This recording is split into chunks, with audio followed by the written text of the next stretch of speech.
मध्य प्रदेश के रीवा जिले में बसे सिरमौर विकास खंड के एक छोटे से कोने में बसा है हमारा गांव मझिहार।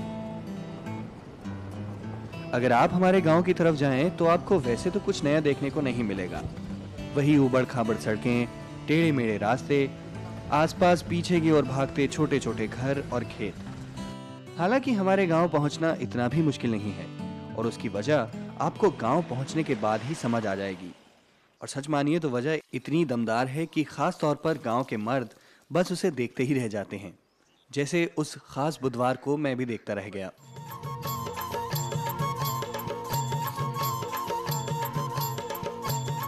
करीब 10 बजे गांव में एक खास हलचल दिखाई देती है। गांव की सभी महिलाएं अपने सारे काम निपटाकर कहीं जाने के लिए इकट्ठा होने लगती हैं। एक दूसरी को आवाज लगाती है, दूसरी तीसरी को, और बस पूरा हुजूम बस एक तरफ बढ़ने लगता है।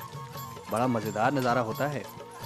जो तेज आ सकती थी तेज और जो धीरे पहुंच सकती थी धीरे, लेकिन पहुंच सारी रही है। मैं अभी ये सोच ही रहा था कि आखिर ये माजरा क्या है। इतने में इस दल का असली बल यानी सुंदरिया वहां पहुंची। ये थी अगवा बहिनी की प्रस्तावित बैठक, जिसकी हलचल पूरे गांव में सुबह से थी। सफाई, पढ़ाई, बच्चन का स्कूल पढ़ाने का ज्यादा से ज्यादा कोशिश करिए। और सुंदरिया है इसकी अध्यक्ष। लेकिन आपकी तरह मुझे भी उत्सुकता यही थी कि ये अगवा बहिनी क्या बला है, और मेरे गांव की ये सीधी सादी महिलाएं आखिर अगवा बहिनी कब से बन गई। जब उनकी बातें सुनी तो समझ आया कि वो गांव में स्वास्थ्य और साफ सफाई बढ़ाने के लिए गांव के हर घर में शौचालय बनवाने की बात कर रही थी। सुंदरिया गांव की महिलाओं को समझा रही थी कि आज उन्हें अपने पड़ोसी गांव छोटी हरई में जाकर वहां की महिलाओं को घर में शौचालय बनाने के लिए प्रेरित करना है, और ये समझाना है कि घर के बाहर शौच करना न सिर्फ गांव को दूषित करता है बल्कि उनके अपने बच्चों के स्वास्थ्य को भी खतरे में डालता है। सुंदरिया कहती जा रही थी और घूंघट के पीछे से झांकती कई आंखें उसे गीता के सार की तरह सुन रही थीं। मुझे सचमुच ताज्जुब था कि क्या ये महिलाएं जो कह रही हैं वो कर पाएंगी। ऐसा है कि हम जब हुआ पहले छोटी है रही में, तब महिलाओं के एक छोटा से ग्राम सभा ले, अब महिलाओं का बैठा के समझाओ।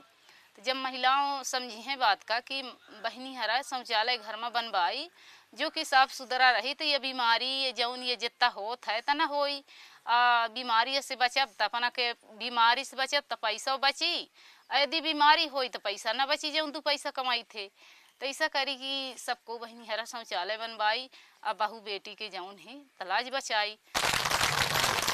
अब समय हो चुका है इनके अपने अगले पड़ाव पर पहुंचने का।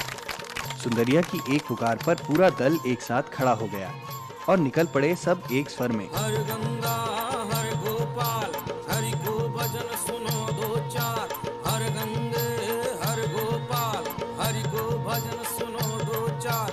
नारी का हाल होना मलाल, नारी का हाल होना मलाल, खुद देखभाल करते रहिए, हर गंगा हर गोपाल। अपने गांव मझिहार में शौचालय बनाने का लक्ष्य तो ये बहुत पहले ही पूरा कर चुकी हैं, पर अब बारी है पड़ोसी गांव में भी इसी लहर के पहुंचने की।